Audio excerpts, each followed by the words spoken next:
ಮಗುವೆ, ಪ್ರೀತಿಯ ಇಂದು ನೀನು ನಿನ್ನೊಳಗೆ ಪಯಣಿಸು ಮತ್ತು ನಿನ್ನಲ್ಲಿರುವ ಹೆದರಿಕೆಯನ್ನು ಗುರುತಿಸು.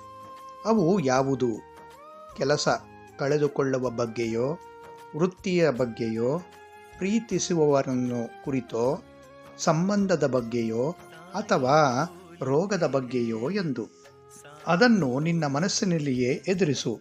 ಆಗ ನಿನಗೇ ತಿಳಿಯುತ್ತದೆ ಅದು ಬರೀ ನಿನ್ನ ಮಾನಸಿಕ ಊಹೆಯಷ್ಟೇ. ಅದನ್ನು ನೀನೇ ಸೃಷ್ಟಿಸಿ ಅದಕ್ಕೆ ಭದ್ರತೆ ಕೊಟ್ಟಿದ್ದೀಯ. ಈಗ ಅದೆಲ್ಲದರ ವಿರುದ್ಧವಾಗಿ ಆಲೋಚಿಸು. ಅವು ಉತ್ತಮ ಆರೋಗ್ಯ, ಒಳ್ಳೆಯ ಹಣಕಾಸು, ಸಾಮರಸ್ಯದ ಸಂಬಂಧಗಳು, ಪ್ರೀತಿ ಮತ್ತು ಬೆಳಕು.